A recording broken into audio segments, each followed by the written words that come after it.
All right, good morning and good afternoon if you're in the East Coast. This is Double R Ricky Rodriguez on behalf of Take Your Shot Media Crew, and this is episode number 92, Out of This World. And the reason it's called Out of This World is because we got a legend in our presence today. He is Atlanta Aliens CEO and head coach, Coach Alan Duck Richards. We'll get to him in just a minute, though. But first, let's go ahead and introduce our panel. We got doing his thing in the corner over there. He's at work. He's multitasking. He always is because that's what a coach does. We got Coach Anthony McNeely from the Vegas Royals. What's up, Coach?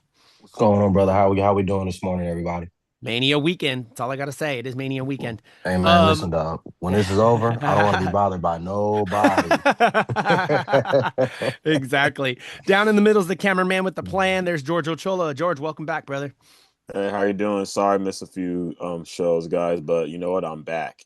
And it's All not only right. WrestleMania, it's playoff day too. That's NBA right. It's playoffs. everything. Hockey playoff, everything, That's everything, right.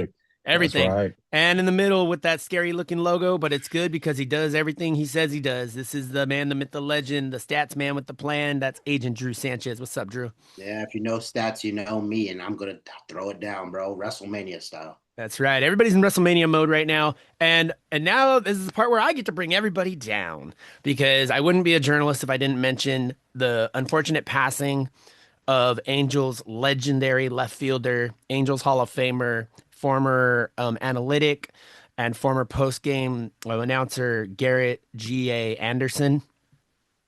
We lost Garrett Anderson yesterday in the morning, I believe it was. And I've worked at Angel Stadium for 16 years, and I've been there for the good times, the bad times. And a GA, I've met GA personally, and he's just an all-around good guy, quiet guy, but he talked with his bat. So we'll leave it at that. So again, I just want to personally, from the Take Your Shot Media Crew family, we want to send condolences to the Anderson family, to the Angels organization, and to Major League Baseball in the loss of Garrett Anderson. And we'll dedicate this show to his family. So, all right, now that we're all down and sad, we will be like Garrett. We'll come out in the clutch. Let's come out in the clutch. Things are happening. Life is crazy right now, but we got a legend. Speaking of legends, in our presence, what has this guy done? Just a couple little itty bitty things. He's a father, former serviceman. Thank you for your service, sir. He came to the ABA in 2017, coaching 18 years, 9 times. Are you freaking kidding me? 9 time Georgia Division champion, 3 time Southeast Regional champion, over 150 ABA career wins as a coach. That's insane to me. And he's known all around the Atlanta area. He even hosted nationals this year, and he did a hell of a job in the process. Again, let's introduce him again. The coach, the man with the plan, the legend, Coach Alan Duck Richards. Again, Coach, thank you so much for joining the show. Did he freeze again? No. Probably so. There we go. He froze. So again, Coach Richards is in a bad area right now, I guess. We'll see if we get him back right now. Coach, if you want Bad to, connection area. Don't bad say connection bad area. area. You know what I mean. It's early. Sorry. Mhm. Coach, if you want to log off, log back in one more time. We'll be good. All right. Well, first off, I'll go to Anthony McNeely. Anthony, you're a coach. This dude has 150 ABA wins, dude. Just hearing that alone, you as another coach, how do you feel knowing we're possibly going to get to talk to someone like that? That's a big accomplishment. Especially with the consistently inconsistent appearances by teams and players and coaches and stuff like that. So to really that shows a lot of consistency. That shows, a lot of dedication Hmm. to your craft and the dedication to your organization. So to have 100 wins in anything, more or less in the ABA, I feel it's pretty impressive. Absolutely. Drew, same question. Yeah, I agree with Ant 100% because in this league, sometimes you'll have teams that'll back out. Sometimes you'll know you won't be able to schedule a game or something happens. Life happens, as we always say. And unfortunate, so a 20 game season could turn into a 17, 16, 15 game season. And to have 120 wins, that means that obviously, he probably coached in almost 200 games in ABA, which tells me, it's just the consistency, it's a constant flow, and they're able to lock down and get their stuff handled. So shout out to the aliens. Yeah, and George, you're go ahead and we'll get your take as well. Yeah, it's a big accomplishment, you know. Like, if you have over 100 wins, that means like you have an identity of what you're trying to present to the team. So he has that certain identity that he stands on, and yeah, that's how he gets those good results. And he's been to nationals a couple times. He even got to host nationals. And if you guys watched nationals this weekend, I know Coach McNeely and I did. They did a good job. They did a really good job. The court was clean. It was filled. The teams enjoyed themselves. We didn't hear any controversy. No tornadoes hit anything. Oh I wow. actually got, it's funny, that actually popped up on my memories a couple days ago about the co-championship and the tornado and stuff like that. So we know we won't have problems in that area next Next year for year. sure. Because, if you guys didn't hear, spoiler alert, it's going to be in Sin City.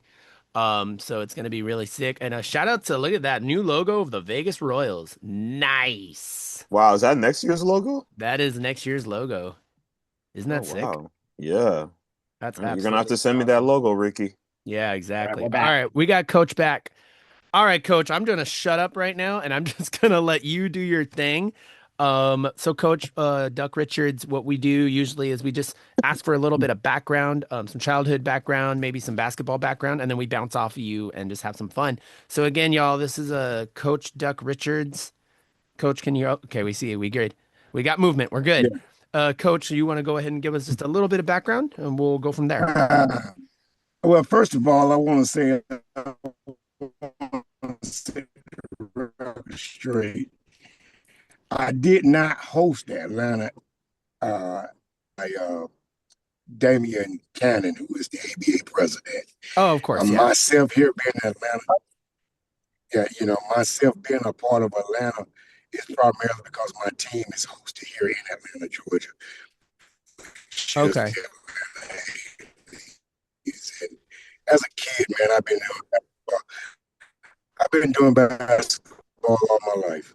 Uh, from age, I think I started at age from Parks and Recreation to high school basketball, and got a chance to be affiliated with several NBA players of my high school team. Chopping Joe Ward was a member of my high school basketball team. And for those who don't know who he is, he's the guy that beat some guy named Michael Jordan in the McDonald All American Basketball Championship dunk contest our senior year of high school.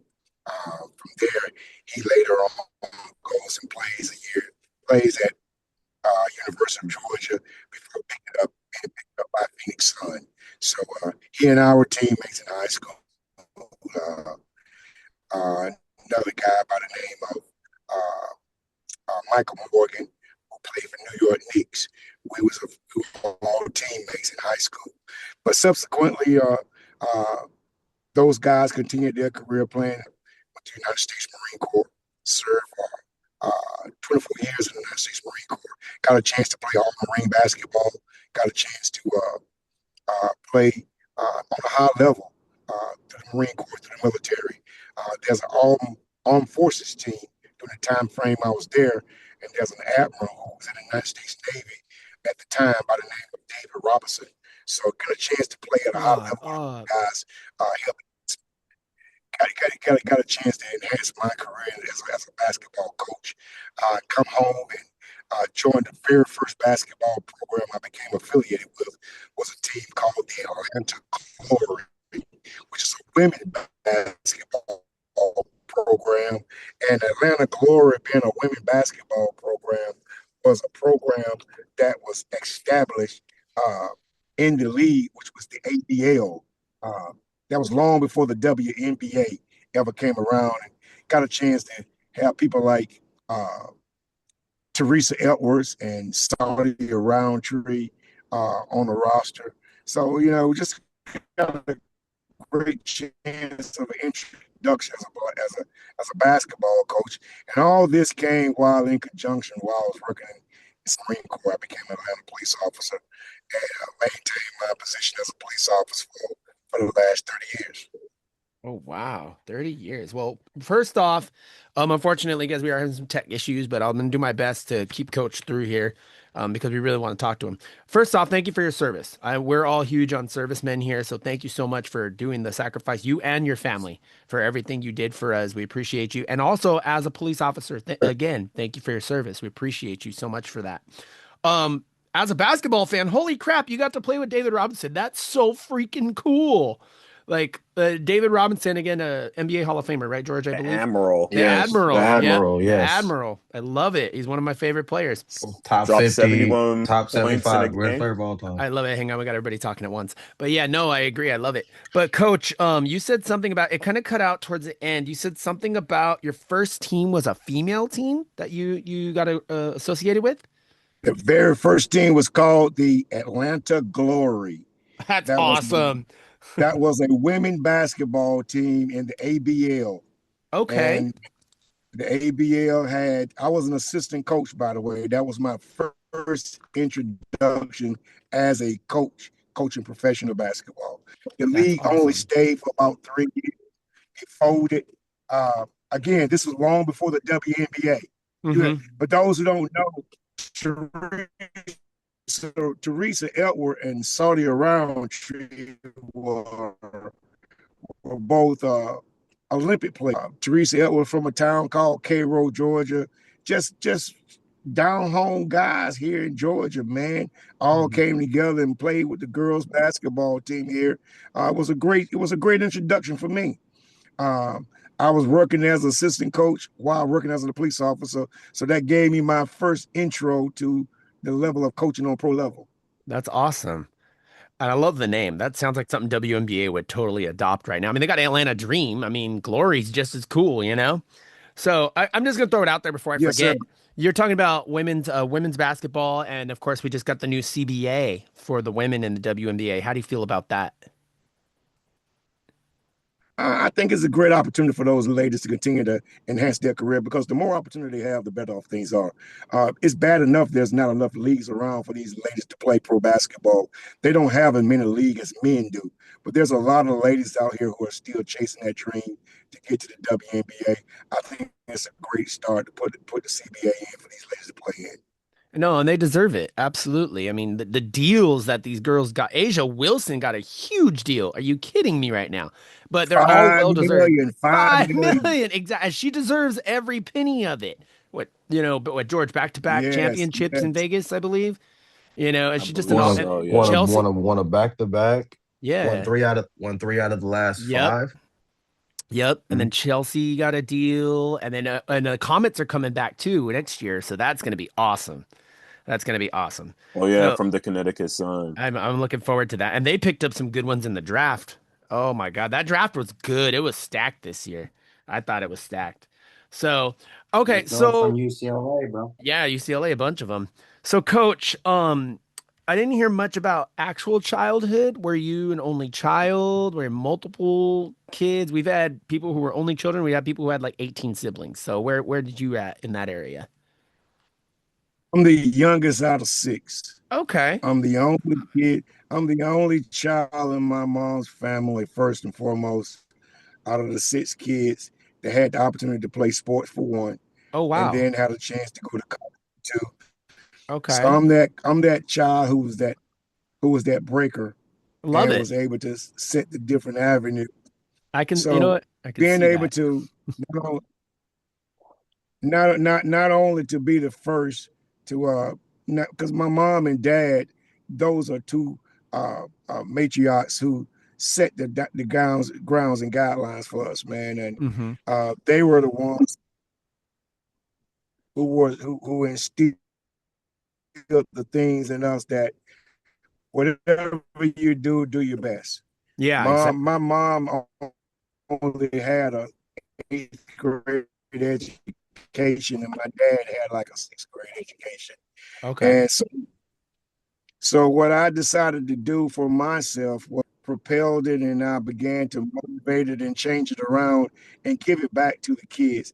My coaching industry started wanting to give back to the community, utilizing my family first. Hmm. Um, Gave them a chance to go back to school, get their education, and continue to change. At the same time, I took that same oath, went back to school, utilized the military to get my associate's degree, my bachelor's degree, my master's degree, degree Oh, and get into wow. my doctoral program. So the military program allowed me to do all of this and go back. But yet, when you're coaching in this coaching industry, you want to lead by example. It is very hard and difficult to tell young men to go to college, uh, focus on playing, getting your education, strive for the best. And if you're falling short yourself, so I try to Mm-hmm. put my family first. Being the only, being the youngest, I only had one brother, four sisters. Okay. God blessed me to get married. Now I have four kids. I have three boys, and then I have one daughter. And ironically, you're talking about the WNBA last night. Uh, my daughter and I was talking on the phone yesterday. She said, "Dad, we got Angel Reese here in Atlanta now, so we got Nice. to get some tickets and get to the game because she has a daughter." And she wants to begin to start teaching her daughter the same concept that I did with her because I Mm-hmm. brought her up on the Candace Parkers and Lisa Leslie. So this is some things that was a tradition of basketball that we started with a family, and now it has trickled down. My kids are doing the exact same things that I Mm-hmm. for their children that I've done for them. So it's like a big circle around a full circle now with all this stuff coming back, and my seeing my kids being able to do the same thing Mm-hmm. that I'm doing, loving their children, loving the community, and giving back because all of them played basketball. All of them got a chance to go to college, and all of them earned their college degree. So that's what it all been about for me. I absolutely love your vibe. Oh my God. Seriously. Just family, family, family, everybody besides you. You didn't mention you once. That I appreciate that so much. Um, I wouldn't be a good journalist if I didn't bring this up. If you do not have to answer this if you don't want to. We have two Latinos on the panel here, and we also have two African Americans on here. What was it like coaching and playing, or more than likely playing and growing up in the civil rights time? And how did that affect you in any which way when you were playing? Let me tell you a story, man. I love Me and my stories. friend, me and my friend named Daryl was playing basketball in the neighborhood. We had just got through playing basketball. We sixth, seventh grade maybe.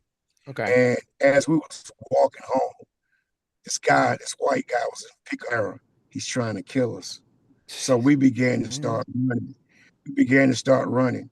And as we began to run, okay, we began to run. And I said, Daryl, he's speeding up as we speeding up. I said, we got to split up. So Daryl went to the left and I went to the right. I said, he can't get both of us. Lord and behold, guess who the truck decided to follow? Me.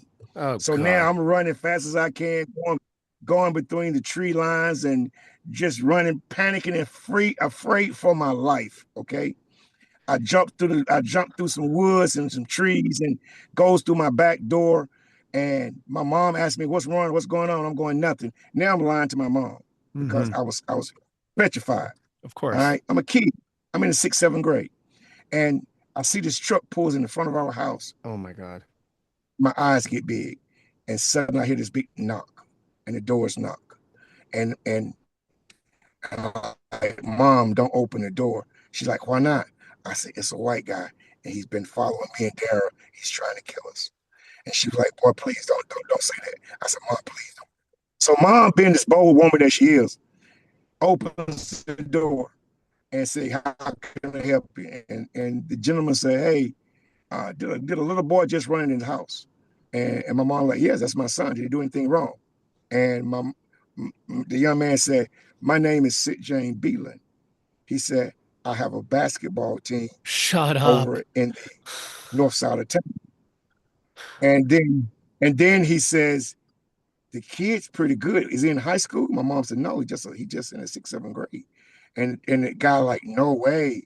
Said, "Can I get him to play on my basketball team?" And I like, "Mom, no, no, Mom, I don't want to play. I don't want to play, Mom. I don't want to play." I was because I didn't know if it was a trick this guy was doing or what. Hmm. And then mom like, "Well, I got a husband and whole 9 yards." So the guy leaves a business card. He was an insurance man. Let me here Hmm. to tell you, that was the first time we've had a white man to come knock on our door and inquire about me, a black kid, and give me an opportunity to play basketball. Today, Sid James Beelan opened up the door for Duck Richards, a young black boy at 6th, 7th grade, to play basketball. He took me and my friend to the north side of Gotcha. town and playing. We were we won championship for him 2 years in a row. 7th, 8th grade, won championship for him. And by the time 9th grade came, Sid James Beelan didn't want us to go. And I said, but Sid James, I made the high school basketball team. And he was upset. He said, I gave you a chance. He allowed me to play basketball, my friend to play. Mom and dad did not pay any money at all. With mom and dad not paying any money, Sid James made the sacrifice. So I said all that to say this to you. I run a program to this day, and I run a youth program in Georgia. My youth program is under my nonprofit name, which is what you see on my shirt, Coach Duck University. Me being Coach Duck. I have a basketball team called Griffin Grasshoppers Elite. I run Griffin Grasshoppers. I bring these kids in to play basketball, underprivileged kids to play this game and give them something to do off the street. This was all birthed through Sid James Beelan, who gave me the chance. Sid James is dead and gone. God bless his soul. Now, you talking about growing up, yeah, it was different because, of course, they had just made the transition in a small town I'm from called Griffin, Georgia, where there was only 2 schools. There was a black school called Fairmont High School. There was a white school called Griffin Eagles, okay? Fairmont was the Bears. Griffin was the Eagles. Mm-hmm. They made a merge in the mid-70s, 76 or 77 or so, where they finally integrated. And they took the white school wasn't winning, but the black school was. Okay. The black school would never get any kind of notoriety. They wouldn't get no kind of write-up in the newspaper. They would just say Fairmont won, would score. But the white school would get all the notoriety. Well, when they merged black school mascot and the white school name, which the white school being Griffin and the black school being Fairmont Bears, they combined them two together, and that's how they became Griffin Bears. That's where I graduated from high school, from the Griffin Bears. So got a chance to see that transition. Now you're talking about tension from based on what I did my research on. When the black kids got to Griffin High School, they weren't accepted from Fairmont. They weren't accepted, not all of them, especially not all the athletes. So it was a challenge for those young guys making that transition. I came in, it was in 79, 78, 79 is when we came in. And of course, by the time 1981 hit, we won our very first region and state championship amongst those guys I just named to you. So we put Griffin on the map. And subsequently, since then, everything has continued to go on year after year after year. Griffin is a well-known football town. Just like Friday Night Lights, man, this is where everybody want to come and see all your football. If you ever do your research and you find out there's been so much in the NFL than probably any other high school is in the state of Georgia, mainly because down here in the South, there's nothing too much to do. Either be an athlete, play sports, work in one of the factory, go in the military, or subsequently find yourself on the other side of the law. And you want to give these guys something to do. So I got a chance to come up through life and got a chance to see both sides of the mountain by the grace of God right now, being at the age of 64 of what I witnessed, but also of the things that I've experienced. And let you understand that there is a different side of today in basketball than what it was back then. What I love about today's game of basketball, even more so now, is that having more international players, having more Hispanics, having more African Americans being decided to play the game. Let's back up. When NBA first started, a lot of people don't know it was an all-white league. NBA. A lot of people didn't know that. Then when they made their transition, they had the same rule as the NBA. I mean, as the international rule, they could only have 2 African Americans on their team. Who was the 2 African American they got? The big guys, your Mm-hmm. big taller guys. Okay, so where did all the smaller guys go to? Well, all the smaller black guys end up going into the ABA. This is why my involvement with the ABA goes a lot greater than just coaching this game. I educate these students. I educate them. I teach them to understand what you're getting into. This is not just a basketball team. This is historic, and this is history. The game that you're playing right now was all birthed from the ABA. And this is why I'm so ecstatic to be a part of it. Steph Curry wouldn't be Steph Curry if it wasn't for the ABA, because the 3-point line has made his career. Yeah. And with Steph Curry learning how to perfect that 3-point shot, all that comes from the ABA. The Dunkins that we see. NBA back in the day banned dunking. Dunking was not allowed in the NBA. But to now, because the ABA, they adopted the ABA rule, look how many people are dunking. We got a dunk contest. It all started from the birth of the ABA, where Dr. J earned the very first dunk contest. So I think we really take away from the success that a lot of the players in the ABA have done, especially Dr. J. Especially Dr. J. You got to think about something. Dr. J was my idol growing up. Dr. J is the guy that I look up to. Dr. J is the guy he is the guy who paved the way. People don't know this. We talk about that GOAT transition about Michael Jordan or LeBron James, but look at this. Michael Jordan patented his game behind Dr. J.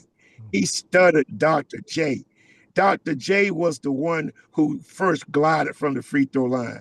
Dr. J was the one who floated and stayed in the air for 6 seconds. As he was falling down, he did a kip and went back up in the air. Amazing. I haven't seen nobody ever do that since then.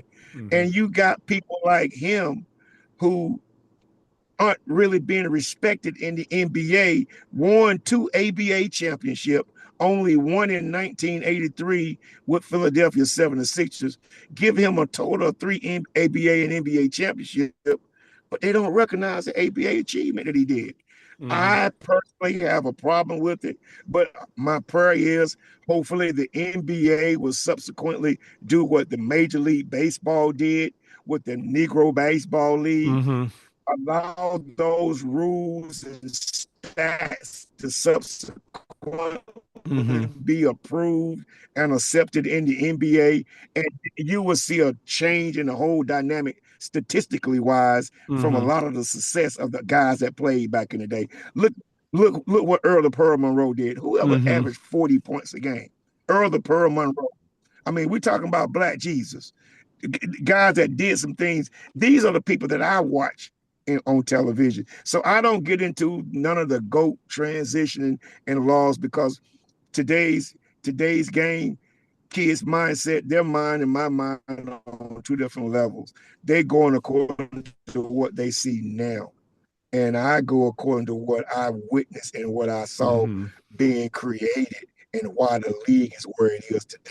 So I go a step further, a lot further back, because long before LeBron James, I saw Len Bias, 6'8", 260, doing some remarkable, almost the identical everything that LeBron James is doing today.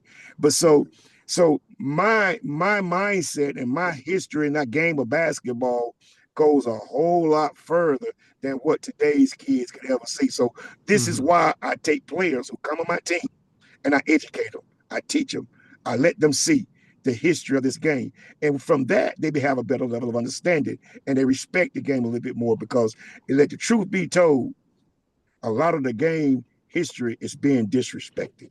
Sadly. And that bothers me. I agree with that 100%. Oh my God. George. 100% fact. So Man, I'm spewing, want to spew right now so bad. I'm going to get you right now. All right. Well, I'm a journalist here, and Coach, I could literally just sit here and listen to you for hours. Your stories, my eyes were like this. I was like, what? Like, George, after hearing it, just even the beginning of that story of the guy finger quote chasing him, and he's fearing for his freaking life. Mom opens the door and pretty much opens this opportunity, and now we got the legend that we have today. How do you feel about hearing that, and what's your view on it? Well, first of all, the chasing like kind of like took me left field a little bit because like I thought he was chasing only because like Hmm. like the history on like blacks and whites and everything, So, but then like the twist of it is that he was chasing him just because he was giving him an opportunity to Hmm. play basketball. But then like like in our minds he was like, ah, nah, like this is not real and Hmm. everything. But then like something confirmed that it is real, and then look what he's doing now. He's doing so much good in the game of basketball. And then not on like coach, shout out to you. Like not only you're a basketball coach, but you're a basketball historian. I love that. And I love hearing like people like you talk about the game because a lot of people have to like know what the history of the basketball game is just so like we could like just so we could like trend the just so we could teach our young people the game of Sure. basketball, because like we learn from you and then we have to teach the young ones and then the young ones is going to teach their like so basketball really goes a long way because not only is like basketball is basketball but it's just teaching kids like history on what they should know. And I that's what I like about you as I'm hearing you right now. I appreciate it, sir. Drew, same. Go ahead if you got yeah, anything I for mean, background. I know you got stuff. wow, coach, that's like incredible story. You're kind of in that generation where my dad was. You said you're, what did he say? You're 64 years old. So you're right in that age gap. My dad is, he just turned Right. 65, bless his heart. So he's finally could get his, senior discounts. But hearing you talk is like I'm hearing my dad talk when he talks about the old school of basketball and he talks, being Latino, and we talk about ABA, and we'll talk about guys like Earl the Pearl. We'll talk about guys like Dr. J. We'll talk about David Skywalker Thompson Hmm. and Hmm. all these legends. And then you go back and you watch the history of it. And recently I watched the Prime documentary on the ABA, and It's that good. hands down is probably one of the best documentaries I've ever seen. And So, you just validated it by watching it and you witnessing it. It's kind of like when I was a child. I grew up in, I'm a kid from the 80s, grew up in the 90s. So I saw the Michael Jordans, I saw the Larry Birds, I saw the Magics. My dad was big on the Showtime Lakers. So when we saw that, but then you got to learn the history of before those guys. And I can appreciate the game of basketball because of that. That's how I developed my game when I played. I mean, I had the nickname Air Sanchez. That's my second grade teacher gave me that. And but I developed my game by watching the old guys, and the OGs that talk it. Yeah, basketball has evolved to what it's been now. Steph Curry with the 3-point shot, which started in the ABA, the dunk contest, which started in the ABA. Hmm. All this stuff, kids don't realize it. And it's OGs like you, it's guys like my dad, and guys like me who continue to educate the younger generation and bring it to a foreshadow instead of in the background. And I feel like the NBA sometimes discredits the ABA, but in reality, they got to thank and appreciate the ABA. I mean, watching that documentary and seeing some of these guys, when they were going through hospice care and Hmm. when they were dying and stuff like this, and they're the NBA not really stepping up and doing anything for them. And finally, now these guys are starting to get a little more attention on them. It's good to see that because that's what's been missing. They want to give them the credit for other things, but they don't want to give them the credit for everything. And it's like you growing up in the South, like you said, the time frame was different. You see a white guy in the South chasing kids down. They're a different color, whether you're black Hmm. or Hispanic. You think it's racial tensions, and now it's totally different. That was a whole 180 that your mom opened the door and it opened up and it made you grow into the game of basketball. So just kudos to that, and everything like you said. I'm 100% with you. I had so much. I'm talking right now longer than I probably should be talking, but it's just like there's so much knowledge that we need to appreciate the older generation and us mid millennial generation. We know a lot because of our dads, our grandfathers talking about stuff like this, the history, and just making the next generation. Because now when I watch basketball, I kind of get bored at it because everybody just wants to chuck up threes. I get really bored at it, and that's not real basketball to me. Yeah. Mm-hmm. Coach McNeely, I know you're doing your thing. Do you have anything background wise you want to talk to Coach Duck about? Let me see if we get him on. 3. He might be working. I think he's working. All right. Oh, there he is. Oh no, Okay. he is. I apologize about that, fellas. I am at work right now. Give me You're good. give me a couple of minutes on that. I apologize about that. Just a message me second. when you're ready. Message me when you're ready. So, Yes, Coach sir. Duck, yeah, I'm still in awe of that story because it's changing. Not only it changed your life, but now you're changing the next generation's lives, which I've seen on your Instagram. I've seen the Griffin thing. I thought that was really cool. And like I said, even just nationals this year, which we'll get into, you were going above and beyond for people. I noticed that, and I really appreciated that. Okay, so from background, you said you played. Did I hear a doctorate? You have a doctorate? I'm currently in school enrolled right now to complete my doctorate. I love that. It's funny you say that. Not haha funny, but ironic funny. Because last week when we were talking, we talked about with our guest, with the Panthers, the Silicon Valley Panthers. Coach was talking about possibly going back to school because he didn't graduate, and I'm like, dude, it's never too late, you know. So you're a living testament to that, Coach. I appreciate you for that. All right, let's just jump into the ABA since we're talking about it. First off, go on Prime and watch Soul Power. That thing was amazing. Okay, Coach. So it says, if I'm wrong, please. It's great. I loved it. It says you started ABA in 2017. Is that correct, or was it before that? That's inaccurate. I started in 2010. 2010. Okay. That was a brand new expansion league team by the name of Atlanta Experience. Was the very first ABA team I got a part of. Cool. The owners of that team, Miss Sharon Coleman and Mr. Joe, those guys was the ones who brought me in as a head coach and a general manager. But that's the team that I was coaching when we played against a team by the name of Jacksonville Giants. Oh my God! I got my first introduction into pro basketball. I got my first introduction to pro basketball because I was baptized in fire. But I want you guys to know I was ready for the war.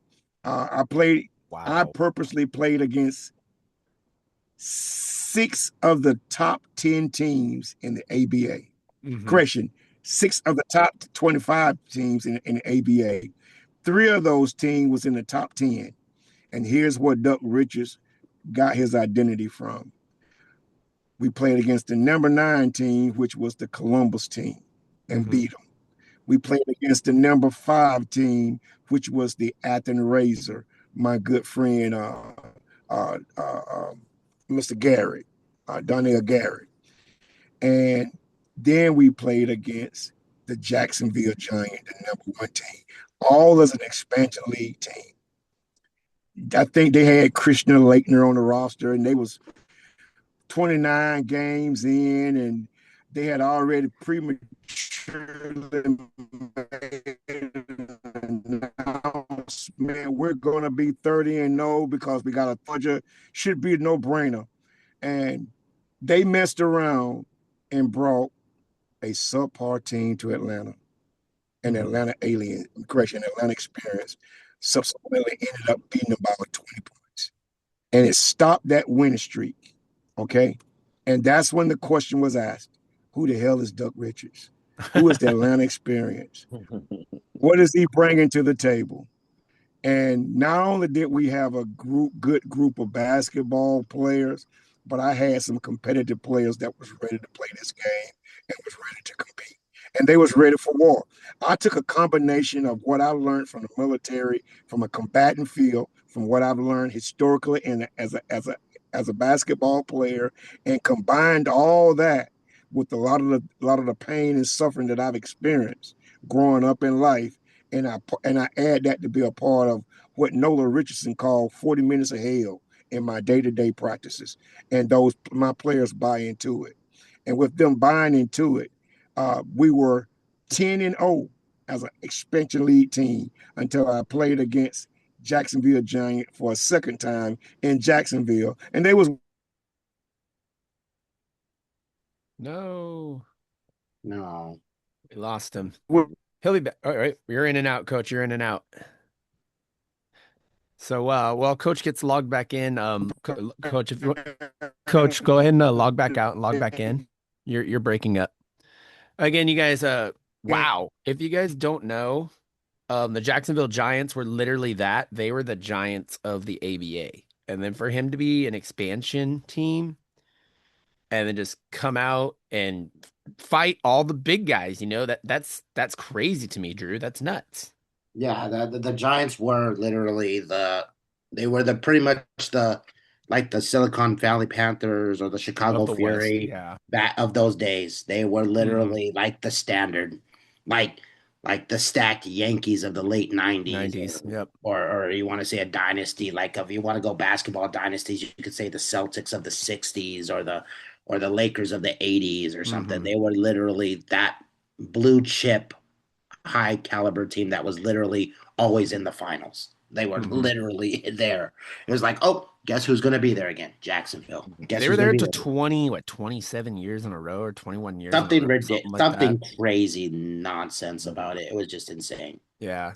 George, you're a ball player as well, and you hear about the approach he took. He was this brand new team, and he took off all the big heads of the Hydra. How do you feel about that? Don't tell I me we mean, lost that's a good Drew. accomplishment. Right? I mean, yeah, that's a good accomplishment because like he started off with a new team, then he worked his way up, and then look what he's doing now with that team, you know? So that goes to Hmm. show how much dedication he put in to try to have his team go through a successful experience. Yeah, Hmm. it's literally David versus Goliath, bro. No, seriously. Um, Yeah, I mean, and I love coaches under the radar too. So, you know, because those are like those unknown coaches that people don't talk about, but then like when things go good, that's when he's highly respected. mhm. Yep. Fact. And I love that he's carrying it on to the next generation too. That's Yeah. awesome. It almost seems like every time we have a Hmm. coach on here, that's their main focus. It's like Hmm. we want the guys to be successful on the court, but our measure of success is when later it's like championships are great, banners are great, rings are great, but there's something about afterwards, like 10 years later, the guy walking down the road and be like, hey, coach, man, you instilled in me. Hmm. Now I have a family of my own. Now I'm making, really good money at my job or career. Those are more higher victories than a freaking banner sometimes. And that's what No, I think 100. a lot of these coaches are instilling is Hmm. like they're leaders of men and they want them to be men other than just ball players. Yeah, and that's most Yeah. definitely. I agree 100% on that, guys. We're gonna see if a coach can get back on right now. Again, technical issues, unfortunately, on his end. Um, we'll wait a couple minutes, see if he gets back on. Worst comes to worst, we can always try to reschedule or something of that nature. Technology, y'all. It's all I gotta say. Technology. But what a story! Even Yeah. up to this point, we haven't even got to the ABA yet. We're literally just getting to the ABA and his Hmm. story. I could just sit and listen to this guy. Like like you said, Drew, he's an old head. Hmm. He's an Mhm. OG, and Exactly. We give these titles to people, one day maybe in 20 years they're gonna start calling me OG. But we give these titles, it's not disrespectful, it's an honor, to be honest. It's literally like the C they patch on your jersey right here for Hmm. captain. It's literally when you get labeled that, you know that your knowledge, people are gonna listen. It's like, I mean, it's not to be comical, but there's the movie Uncle Drew. It's like even though it's Kylie Irving playing the character, that sometimes they would do that old, oh, he's too old, but you listen to him and it's the knowledge, the basketball knowledge, the IQ, everything they bring to the thing. It's just like you want to sit there and listen. You just want to. Mhm. It's like back in the day. Hey, Grandpa's got a story. Let's sit and listen to what Grandpa's got to say. And it's Mhm. you give him that respect, that honor, and the fact that he always served in the military. He's seen a lot of stuff in the last 60 something odd years, Mhm. and he knows the development of the game and how it's evolved and what it's became. and he still instills that same fire and desire. No, shout out to Rick James, but but it's just crazy. This story is just enough to literally we could just listen to this guy 24 hours a day, and we'd probably still barely get the tip of the iceberg. Yeah, again, coach is back. Coach, we're just giving you your flowers, man. You absolutely deserve it, and not just for being a coach, but for carrying it on to the next generation and the education that you have. Just in the last 15 minutes of talking to us, we're just like in awe of Coach Duck Richards. So before we cut out again, I want to go and just get into ABA. Again, you're a 9-time Georgia Division champion. How the heck do you do that? Like, we have a coach on the panel here. He's going to be listening. What do you need to do as a coach to be that consistent? Well, first and foremost, you got to five players that are going to buy into your system and your style. You just can't get anybody, okay? I am meticulous about who join my program. What I tell the guys is we set 3 goals every year, and the 3 goals are very simple. The first goal we do, if we plan on winning it, before we could even talk about winning the ABA championship, before we could ever talk about traveling to that next level, the first thing you got to do is win Georgia. Mm-hmm. If you can't be the best team in Georgia, you're wasting my time. Okay. That's the first thing. So that's the first goal. Let's win Georgia, all right? After we win Georgia, the next goal is let's make sure that we win the Southeast region division. That's the next goal. Because again, you cannot play the ABA championship if you don't win the Southeast region division. You at least got to be there. How can you be there? You got to win Georgia first. Okay. Now, one step before the other. Once you win Georgia, you win Southeast region. Then guess what's next? The ABA finals. You're there for the Elite 8. You're there for the Elite 8, and then from there you battle and you compete. Let me share something with you. Hats off goes to the Austin Bats. Oh, yeah, exactly. Let me tell you something. Last year, the Atlanta Aliens up by 12, less than a minute to go against the Austin Bats, and everything fell through. And I've taken that game, the Austin Bats game, because they had wits, they had determination, and they failed to give up. And I'm going to tell you what I told their owner. I said, I love your coach because he reminds me of me. We don't look at a scoreboard when you're playing. You have to play the game. You leave it all on the court. And when we play until the last buzzer sound. That's what you play against. Has the last buzzer sound? No, sir. Keep playing. Keep playing hard. You never know what can happen. The ABA got so many different rules where the 3D can come into effect, give you some bonus points. So you never know what can happen. 2 back-to-back 3Ds and hitting 2 threes would take a 10-point lead down to a matter of 2 with 2 threes back-to-back easy. And believe it or not, that's what transpired to happen. No, okay? 100. So we know with the Austin Bats, and I became a fan. So after they beat us last year and they went on to the Final Four and ended up playing against Chicago before they lost the ABA championship, I knew when Nashville beat Chicago, and I said, if the Aliens are not there and the Austin Bats are still around, they got a darn good chance of winning it all. And I sat there with their team owner and I watched both the Final Four game as well as the championship game with her. And I shared with her, if your team keep playing, you're going to win. And as a result, they won. And I was so honored to be able to be the first to congratulate her on winning her first ABA championship because they brought that championship back to the South. And that's one of the things that we try to take pride on because Ron Scholes and the Jacksonville Giant did it 6 times, guys. So, and I'm not afraid and ashamed to tell you guys, I took a page out of his daggone book. I did. I took a page out because guess what? Each one teach one. Each one teacher. We learned this game from each other. And you saying you got a coach on the line right now with us right now? Hey, hopefully there's something that I'm sharing today through this interview that he could probably utilize. Maybe I might take that. I might take a bite of that page myself because this thing continues to matriculate. It really does. Going back to what we said earlier, I started in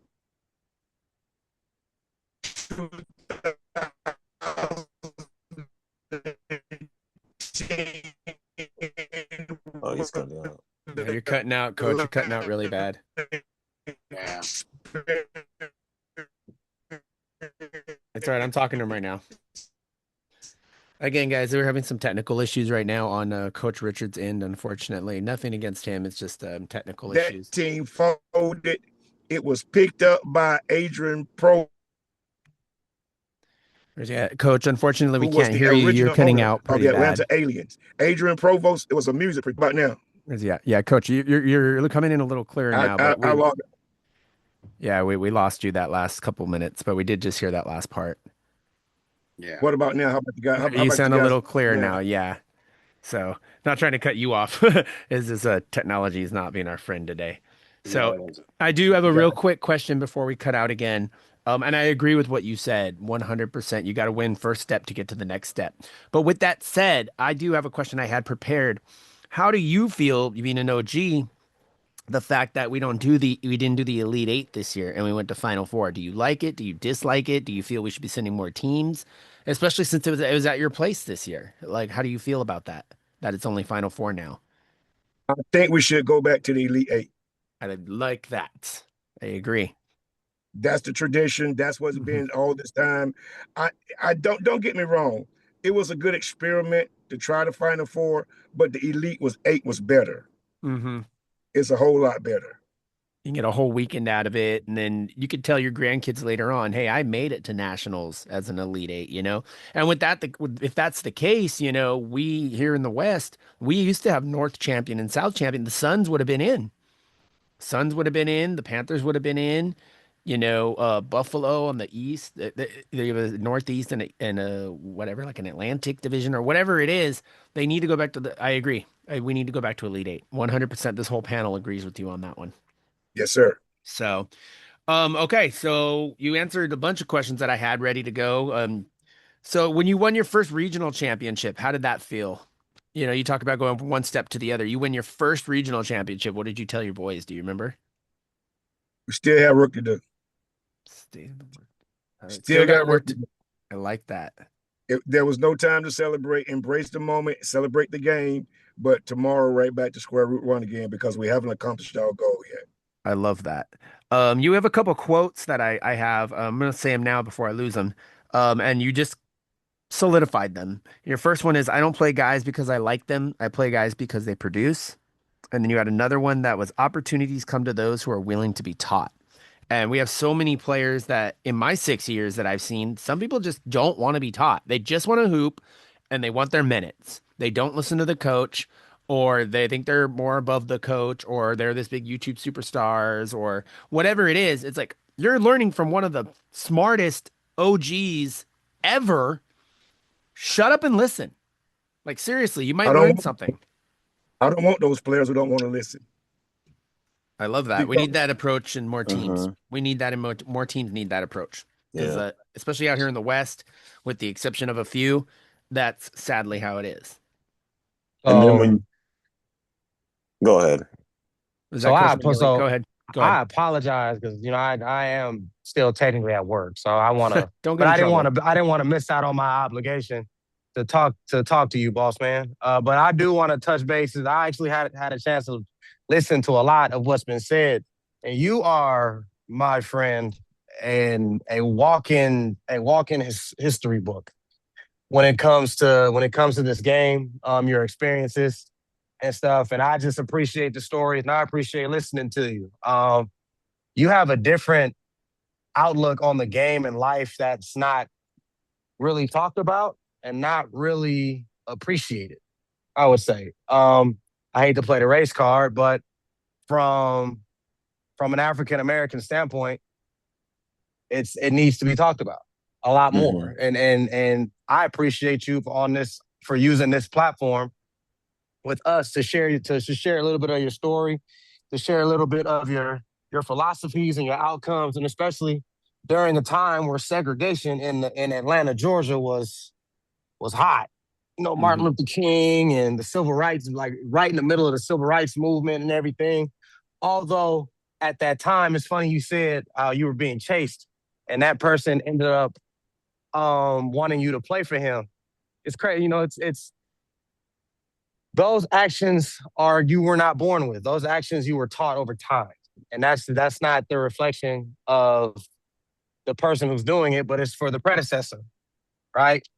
And for you sharing that shares a lot. And even tying that into the ABA and basketball and how the way basketball has been played and, you know, the subtle nuances of the game that's not really practiced or perfected or even thought upon these days. Getting back to that, a true patron of the game, a true savant of the game from a coach's perspective, even playing. A lot of guys don't know about Len Bias. A lot of guys, you know, don't talk about David Robinson, David Thompson. A lot of guys, you know, don't know about the forefathers of basketball. Being able to, you made a valid point, being able to tie in ABA statistics with the league stats. Before prior to the merger, that would be awesome.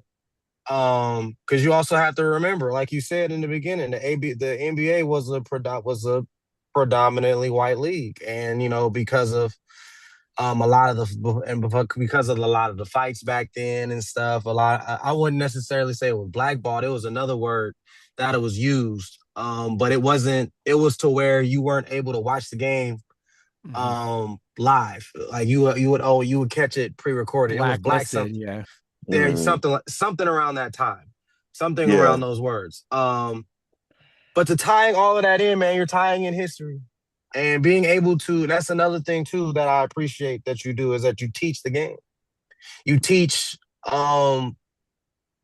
kids and you teach players about the history of the game itself. The players, the forefathers and stuff. A lot of people don't know. You know, we talk about Len Bias and Dr. J, how he was in the air for 6 seconds before he came down, and he won the first ever, you know, ABA dunk contest and stuff, which something that they talked about in the documentary, right? We also don't talk about how the fact that the ABA blew a deal to get Kareem. They did big time. Which, wow, you know, and credit, you know. Although George Mikan at the time, I think, was the CEO or the president or whatever it is. Don't quote me on it. But things like that don't talk about. You know, Rick Barry, who was an animal back in the day. Yeah. You know, a lot of people don't talk about that. The Pacers, the Spurs are the only two teams left from the ABA merger. And the Nuggets too? Yeah. And the Nuggets. I'm sorry. Yeah, I was going to say the Nuggets, yeah. And the Nuggets. And the Nuggets. And the Nets. And the Nets. So there's four. And the Nets. Yes, the Nets. Yes. I almost said the Knicks. I'm sorry. But, you know, and here's another thing too. We can also make the argument that an ABA team, a former ABA team, won an NBA title a few years ago. It's true. The Denver Nuggets. Mm-hmm. The Denver Nuggets, you know, so being able to teach the game and where it's come from and kind of giving history lessons is to be appreciated because this isn't just basketball. Mm-hmm. You know, the 3D light, and being able to turn it over in the backcourt, you know, makes it a high scoring game. The 3-point line, you know, a lot of people don't talk about the 3-point line. Like you said, I'm glad you brought that up. I just appreciate your contributions to the sport. A lot of people don't know this either. Larry Brown. Yep. Larry Brown is the only coach ever to win an ABA championship and an NBA championship. Yep. Larry Brown is the only coach ever to do that. So guys like you that push the game forward and make sure it's not forgotten in places where a lot of people don't think about, you know, it's to be appreciated. So I as one of your contemporaries, as someone who admires and is listening to your story, I just want to tell you, I appreciate your contributions to this sport and what you do for the culture, man. I love that. All right, I'm long-winded too. I can talk. So I was just gonna say, I see like you and Coach Richards as like mirror images to me, and that's a compliment. But to see, you. this also Yeah. lets y'all know too. Although I've been working, I've been listening too. So I just Yeah. wanted to chime in on everything that I missed, Oh, we so I lost can him. He'll be I back. can come back and be back up to speed. Well, it So looks like I apologize for taking y'all time. all right. No, you're And good. Coach just dropped out right now. So George, you were gonna say something. Go ahead. We're waiting for yeah, I Coach was to gonna come back. say like based on what he said right before Anthony chimed in was him saying that like he wants coaches that want to be held accountable. He wants coaches that want to be coachable because like in our generation we have players that don't want to be coached. They think they know everything, know it all and everything. So that's how you have like a lot of egos. And one thing you don't want to have is a lot of egos in your on your team because if you do, then everything falls apart and then people start finger pointing, people start arguing Mhm. like unnecessary we're here to accomplish one goal. Like it doesn't matter. Like each player plays a part, you know. Like you don't have to have like superstars on your team. You don't have to have like a strictly super team on like super team to win championships. You want players that are willing to like buy in, like he said, start in your role. And like if people like buy into what they want and people play a role, then that's how things get accomplished. And without those things, then you're never gonna be a good team. You're only going to be a good team beating average teams. But when it comes to like beating good teams like the Panthers, you know, then or even like the team that won last this past season, the Bats, it takes a team effort to win championships. Like the old saying says, there's no I in team, you Yeah. know. But see, So that's just what it is, and I just wanted to address that. No, it's facts, George, because you're only as good as like you have on paper, but if no one buys into the plan, if nobody plays their role, like we hate to bring it up. I mean, you being a Laker fan and all, you hate to bring up when you guys had the super team, when you guys had everybody. You had Carl Malone, you had Gary Yeah. Payton, you had all the Mhm. you would think on paper you guys are like, oh, this team is stacked. There is no way they can't lose. But the Right. problem was everybody didn't play their role the way they were supposed to. There was a lot Exactly. of there was a lot of stuff happening in the locker room that we ended up Hmm. finding out later. And guess Yeah. what happened? The team imploded. Yeah. So you're only like the way it is. All right, Yeah. We got Coach Duck back, guys. Again, sorry I had to step away, dad stuff. All right, Coach. We're gonna go and wrap up the show because I know, unfortunately, we're having some tech issues, and I know you got life stuff to do. And I'm in awe of everything you've taught us. Just real quick, I also want to give you a shout out for your 150 ABA career wins. That's amazing. I know we got a couple coaches that are approaching that mark down here in the West, Congratulations, coach. so that's amazing. 150 plus wins. You're known all over Atlanta. You got to play a game at State Farm Arena. I thought that was really cool. Oh, that's So big. how did you pull that off? You see, Coach, you still there? I think it froze again. yeah, just give him a second. There he is. Give him There, a second. give him a 'Cause I second wanna to hear come that back. too. I want to hear how he pulled that off. Can you guys hear me? Yes, Yeah. sir. Yeah, we can hear you. Okay, listen, man. It was just, believe it or not, man, here in Atlanta Hawks, man, they have extended an open door to allow us to collaborate the ABA with the Atlanta Hawks and the NBA.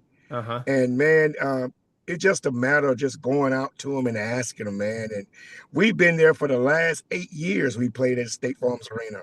That's We play a awesome. game there once a year. Once a year, I play one game there. This past year, we played against the Mississippi Silverbacks. I saw And the that. Mississippi and I mean, every year we'll play against a game there. We're just now slowly opening up so other ABA teams can come and do the exact same thing with us. Listen, being a part of pro basketball, this is my reason why I'm with the Atlanta Aliens right now to this day. And it's an opportunity to utilize this platform to help elevate these kids because they still have dreams to play at the next level. In 2017, Adrian Provost sold the team, put the team on the market. Adrian Provost is a music producer. He produced a rap group by the name of Outkast. Mm-hmm. Andre and Big Boy and Rico Wade and all that. All right, they came out with a rap song in 1994. Welcome to Atlanta. No.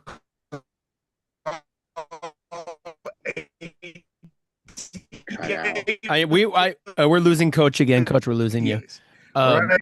We hear So you now. what they did, Atlanta Aliens. Yeah, you're breaking up Okay. pretty bad, Coach. But that's how they all got indoctrinated. Okay. So I'm assuming the song you cut I'm out. still breaking up. No, you're a little better now. But you cut out during when you were talking about the song. Was it "Welcome to Atlanta"? Was that the song by any chance that you were talking about that they produced? Atlanta Alien, That's the AT song Alien. called ATL. Oh, The cool. Yeah, song is AT Alien. Alien. So Yeah. that's where It's either the name came Yeah, from. Okay, I'm glad we cleared that up because I think that's awesome. exactly. That's awesome. Yeah, I That's love where the first. name came from. I love South hip hop. I mean, don't get me wrong, I'm a West Side boy, Tupac till I die with Snoop Dogg, but I do like the South hip hop as well. Their game is super strong. Okay, so speaking of games, ours here, episode 92, Out of This World with Coach Duck Richards. Unfortunately, we've had some tech issues. It's not your fault. We do apologize. Um, Sponsored by E1 Connect Marketing. Donovan Hilton, thank you so much. We love you. We appreciate you, sir. We're gonna go into our closing segments because I know people got stuff to do, unfortunately.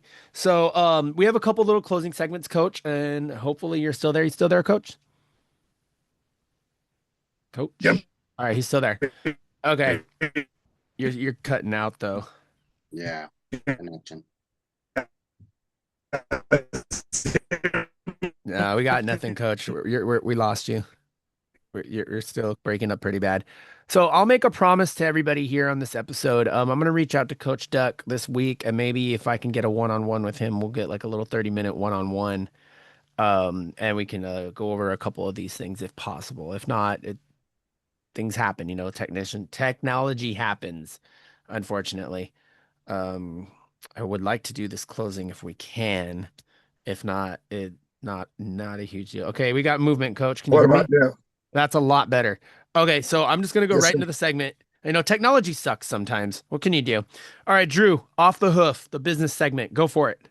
Well, I don't even have to do business. It's just going to Right? cut this short. Just he is about his business. Yep. He's been around the game for so long.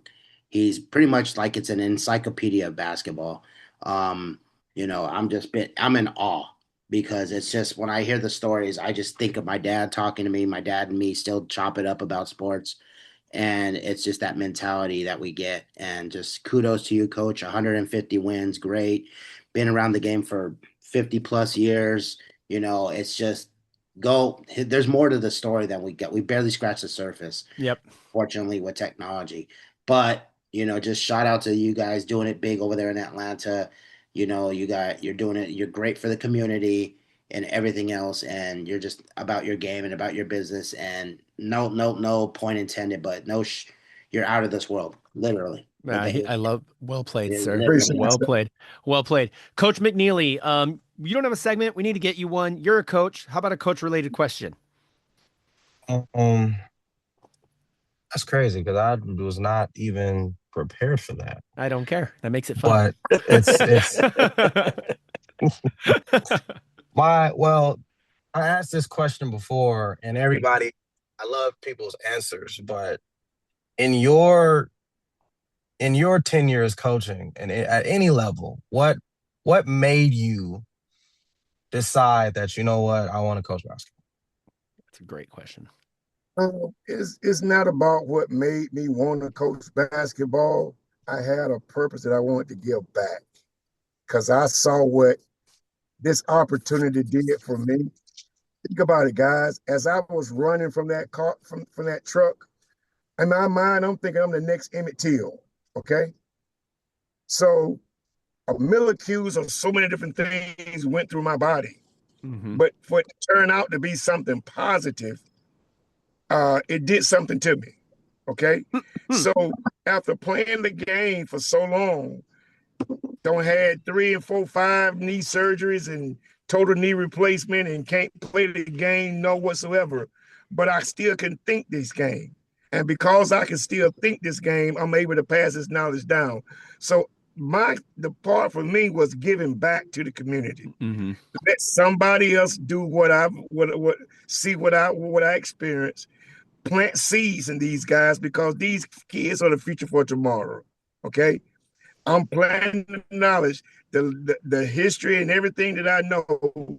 I'm spreading the wealth of what Coach Duck is all about in a plethora amongst a group of kids. Over 500 kids have came out of my program. Wow. Went to college, currently coaching basketball, high school coaches, college coaches, even part of my ABA program. So this is where it all starts for me, being able to give back. Sitting back and watching players from my program playing in the NFL, Major League Baseball, NBA. So This is cool. where I've had 62 players to leave my Atlanta Aliens and go to the next level.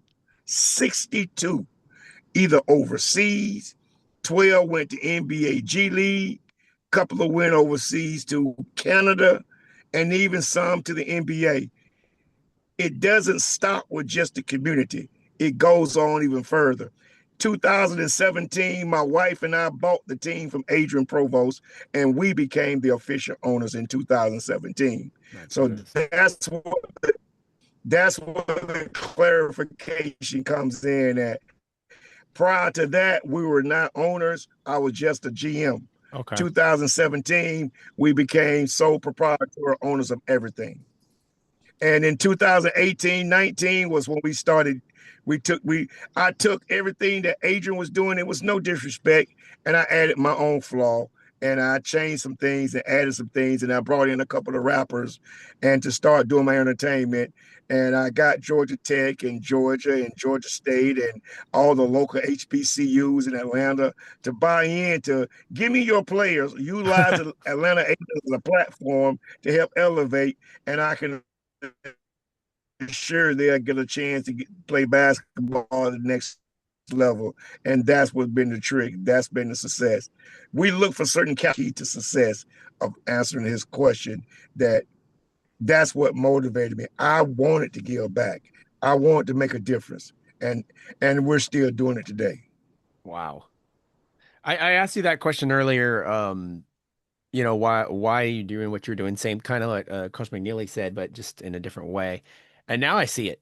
I mean, I see why you're so popular in the ATL. You're so popular in the ABA. You're just, and not popular like, oh, I'm the coolest guy here, but everybody respects you.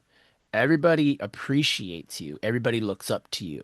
There's a difference between being popular and being respected. You, sir, are 100% respected, and you have my respect and my panel's respect. You got a young up and coming coach here who's been coaching for years. I guarantee you, he's taking everything that you said today and he's going to use it this season, and he's going to mold some more lives, and he's been doing it, and I appreciate you for that. My segment's called ISO. What? Oh, yeah. I'm gonna What change about it. George? What about George? Let me run my show, bro. We're gonna let George close it out today. Bro. I got this. We've been together 6 years and we still go at it. My segment's called ISO. Usually I do 1 versus 1, but I'm gonna clean it. I'm gonna mess it up a little bit because why the heck not? It's our show. You've had so many moments happen in the Atlanta metropolitan area, from the Olympics to the Braves 95 championship and their run to the 95 championship. You've had the Dikembe Mutombo, and of course you had Henry Aaron. What was your number one Atlanta moment? That is a great question. Thank you. It's the That is number a great one. question. I can't say it's the number one, but I got a chance to witness the Atlanta Braves win their very first World Series Awesome. right here in Atlanta. I got a chance as an Atlanta police officer to supposed to be on duty in full uniform, You but got watching paid. them, God, you're gonna pay me to enjoy the game, and not only the game, the series. Hey man, that's epic, man. That's epic. All I love right. it. So that to see them win that first World Series was, and here in Atlanta, Georgia, after a kid growing up watching people throw those tickets away, it was big. That was big. I love it. That's a great answer. I get that all the time because I'm an usher at Angel Stadium. I have been for 16 years. I'm an usher captain, but I've been there for playoff clinching stuff. I've been there for with the Ducks as well during their playoff run. So I get it. I get it. And I love that answer. I think it's hilarious because I always tell people, they're like, "Oh, are you going to the game tonight?" I'm like, "Well, kinda." I'm going to be getting paid to watch it, But Yeah. in certain situations, we don't get to watch a game. Drew is a former employee at guest services, I believe. with the Padres as well. So he's seen a lot of moments as well. So we always make that joke. I know all three of us have made that joke. Yeah, we're getting paid to do it. I'm not going to complain. Are you kidding me? I like that answer. I like that answer. Okay, so our last fun segment before we go into our final thought is Giorgio Chola. We're gonna let you have some fun with Fab Five. It's Atlanta, bro. I know you got something good. All right. So Fave 5 historical NBA coaches. And Atlanta, then Atlanta yeah, only, Atlanta only, or just coaches we in general. we could just do coaches in general, but if he has an Atlanta one, like he could do that one too. And then second is what is your favorite all-time basketball movie? You haven't used that in a while. All right. Okay, I like it. Believe it or not, uh, uh, uh, m- um, some of the best basketball coaches we've had here in Atlanta, Georgia. We've had some great ones, okay. Okay. But Lenny, in my opinion, Lenny Wilkins was probably my Lenny Wilkens. favorite. He was my Yeah. favorite Atlanta Hawks coach. He was my favorite Atlanta Hawks coach. Just laid back guy. Got a chance to meet him. Got a chance to collaborate with him. Got a chance to interact with him. So it became personal to me. Whenever you reach out to certain coaches, you'll get different vibes from certain coaches. There's some coaches who will say they don't want to have no time to deal with you, waste with you. And then there's some coaches who say, hey man, I'm glad you're part of the industry, man. How can I help you? And Mhm. Leonard Wilkins was one of those type of guys. Okay.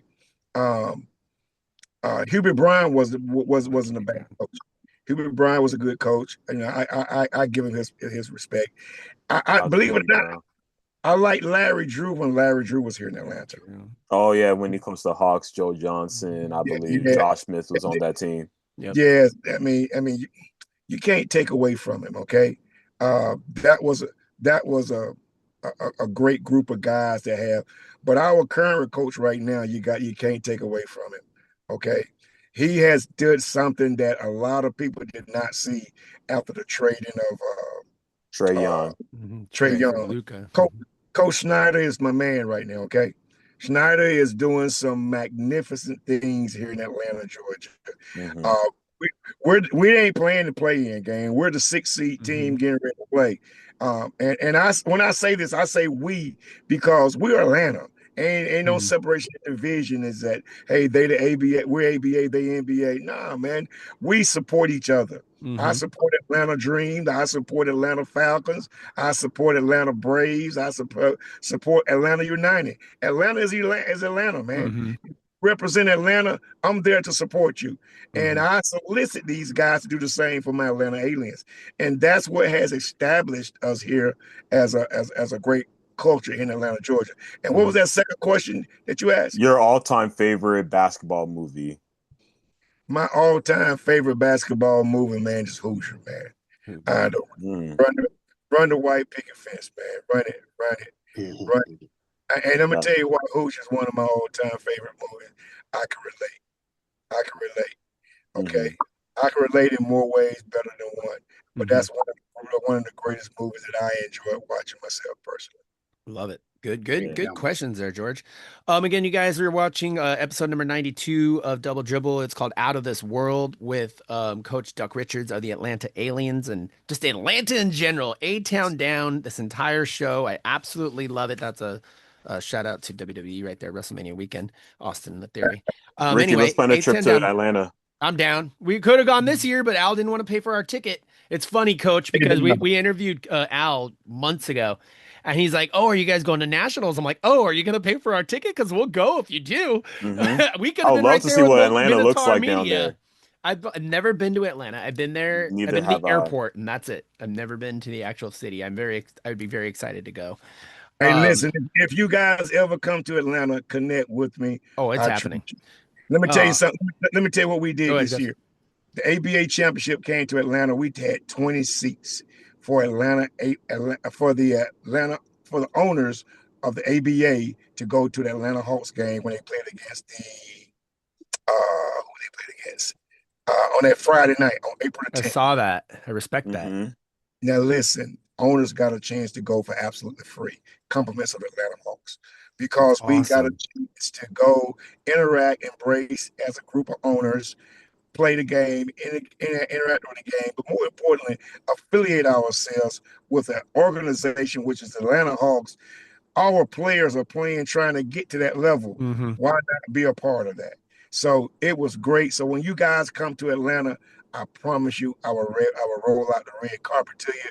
And I got a little secret trick I always tell people after the game is over, we take you down to Magic City, man, get some lemon pepper. Oh, we're going to the ATL, guys. Within the next 2 years, Oh we're yeah, going. for 3 years, we're sure, for going. We got to sure. go. Yes, we gotta I go. love It's it. I planned. love Let's it. stamp that right now, right here, Yes, right sir. now.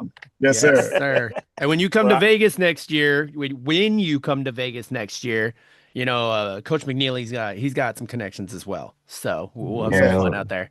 We'll have some Well, man. fun. Listen, we go for Vegas, man. It's gonna be excited. We're all excited. the, We try. We the gonna try to. aliens hope We're to gonna be try to playing. put on the show the best way we That's what I'm can. saying. Yeah, no. We hope Hopefully to you be. guys will be there. We hope to be All playing. right. Absolutely. Absolutely. So McNeely, you were already talking, so I'll let you do your closing segment. Go ahead. What's your closing thought for Coach Duck? My closing thought, man, is just it's just a pleasure to meet you.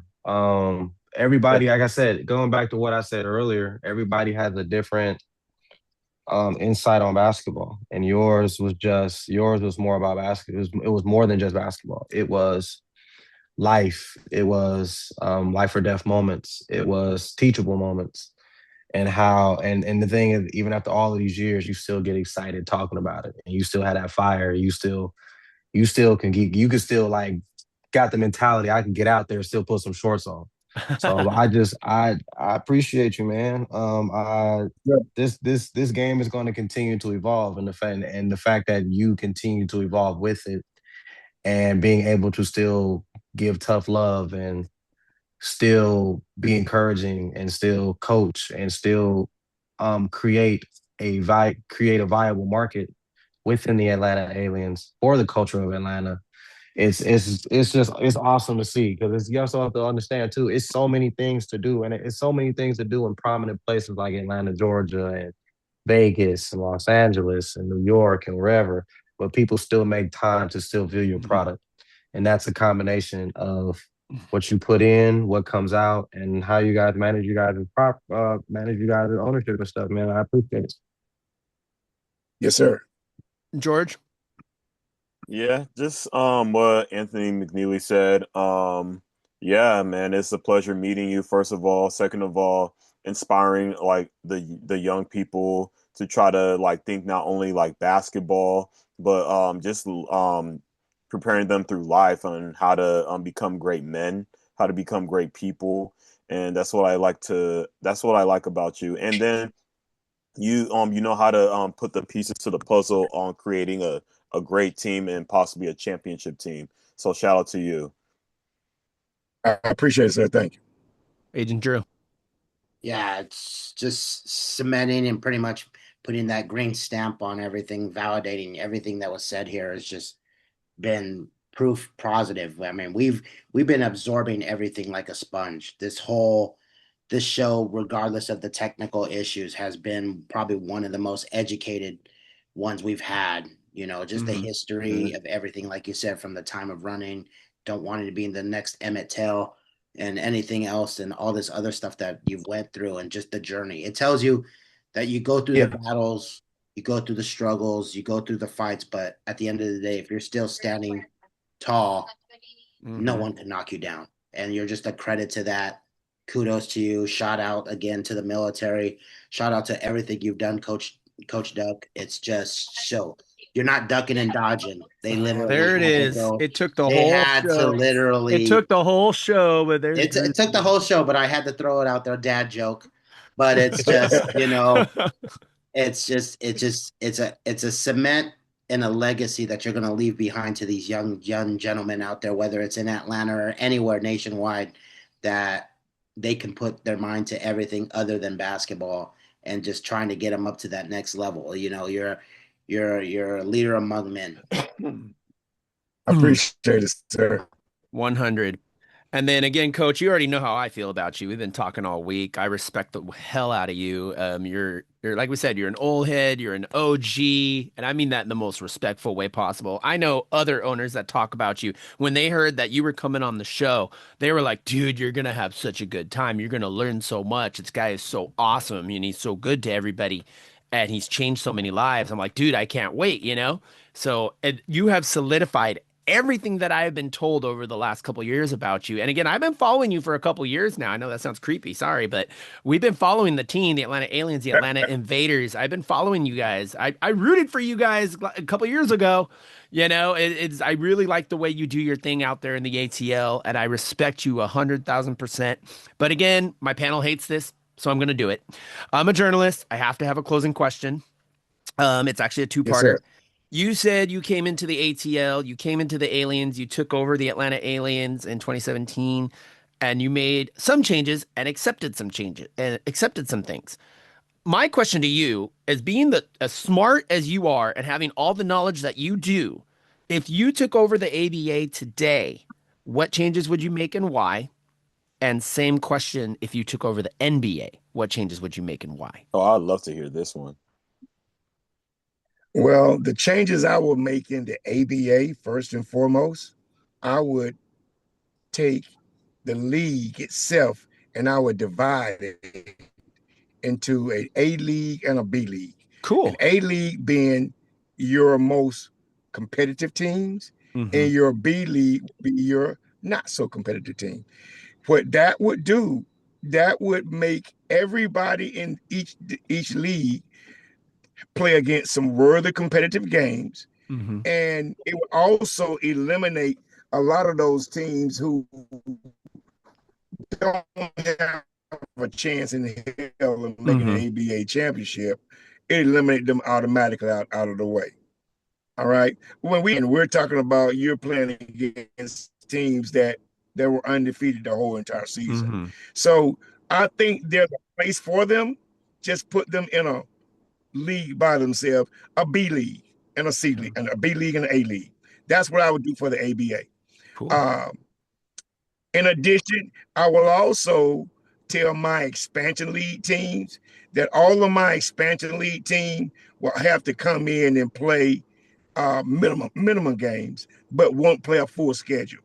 Why? Because it's hard for an expansion league team to come in today and be competitive with a group of team and a group of players that's been playing for years. Mhm. All right. So as far as the NBA goes, I would go back to tradition. I'm sorry to tell you guys. I'm not a fan of the bracket. I'm not a fan of the bracket. The Okay. NBA is trying to allow so many different teams to come in to be competitive, but the bracket format is good for college. NCAA March Madness, I'm all for it, but it's not for the NBA. I would eliminate that immediately if I was in charge of the NBA, and I go back to the old traditional way, Eastern Western Division. And you know what, Coach? I agree. I agree with you. Yeah, it kind of See who's going to win with your top 8 teams. Real yeah, simple. and that's what it should be. I mean, I've said that for hockey and basketball at least for sure. Football could do that if they want to add 8. It should always be top 8. It's 1 versus 8, 2 versus 7. That's what it should Oh, be. so he's talking about no playing games. Okay. Yeah, that's what it should be. Or they could do like football does. 1 seed gets a bye, and then 2 versus 7, 3 versus 6, 4 versus 5. You know, Mhm. it works. It works. And I don't know what baseball wants to do. They got a bunch of teams, but whatever. But I agree with you. I like both of those ideas. And if you did the double league, you could have double titles and you double. I agree because we've had games where, like you said, when we were with the Suns, we beat a team by 150. Yeah. Like I called that game. That was the game that Hezzy scored 100 points. It was against like the LA Wolfpack or something. Yeah, well, There was that game, and then there's games where it's like, but you lose by 1 bucket, and it's head to head. Like and here in the West, Guy Levy and the Hounds, Guy Levy and the Royals, the Hounds and the Royals. Like it's always a battle. Mhm. But then you have like the Royals go up against like no offense, we're actually going to be talking to this guy next week. Someone like the Antelope Valley Bulls who are still up and coming, you know, and they're struggling, but they're learning and they're getting better, something like that. So I see what you say there, Coach Duck, and I appreciate you 100% for it. Yes, sir. Yes, sir. I just want you guys to know, man, on a clarification level, Mhm. if we're going to talk about them Atlanta Aliens, give them their full accreditation. Those guys Coach Duck has won 178 games, which That's leaves me crazy. 22 games away from being 200 Oh in the my ABA. God. That's GOAT. That you talk about not wanting So goats, sir. You're hopefully, GOAT. to, No, go ahead. Go ahead. so but yet it's not about Coach Duck. It's not about me. Hmm. My individual accolades means nothing. It's all about team concept. It's all about what we could do to get better as a team and what we could do to leave our mark on a trail in the Hmm. ABA. That's what it's all about for us in Atlanta. As an old man doing this for so many years, I think my players respect me. I'm still one of the old guys that walk in, I blow the whistle, everybody better be quiet type of mindset. I And when like I that. talk, We I need mean, more of Yeah. that. Hmm. We need more of that. you So, know, when I blow the whistle, I better be the only one talking. mhm. Hmm. No, and like I said, we need more of that. We got a lot of pushover coaches now, unfortunately. We also have coaches who think they're above and beyond. You're saying you just demand respect. And respect, we always say, is not given, it's earned. You got our respect. I know you got your team's respect, and you definitely got the league's respect. You, sir, are a legend, whether you like it or not. You are a legend in this business. I've heard from coaches. We've now seen it firsthand. And just as a man in general, from one man to another, you are a legend in my eyes because you're changing lives daily and you're not doing it for in your own vein. You're doing it because you want to make a difference. And I'm going to leave it at that. Coach Duck Richards, you're freaking amazing. Go ahead, sir. You had one more thing you wanted to say. Go ahead. Oh no, sir. I was just saying thank you, sir. That's all I was No, telling you. absolutely. 100%. Duck Richards, if you guys didn't hear the story, please go back and watch. There's going to be some issues, but it's worth it to wait it out and learn about this amazing man right here and just everything he taught us. He's an OG. We're going to leave it at that. He's an OG, and I appreciate you. We all appreciate you. Again, Coach Alan Duck Richards of the Atlanta Aliens. On behalf of Coach McNeely of the Vegas Royals, the agent Drew Sanchez, the Go Baller George Ochoa, I'm Double R Ricky Rodriguez. I want to say thank you so much to Coach Duck Richards of the Atlanta Aliens for episode number 92, Out of This World of Double Dribble. Shout out to E1 Connect as well, our sponsors. Coming up next week, we're going to be seeing red because we got Antelope Valley Bulls guard PJ Jones is going to be in the house. That one's going to be interesting. Make sure you guys tune in and make sure you enjoy WrestleMania with your family today. Have a great time. Love your family. Cherish your family. And remember, when life hands you the ball, everybody say it. Take Take your your shot. shot. We're out of here.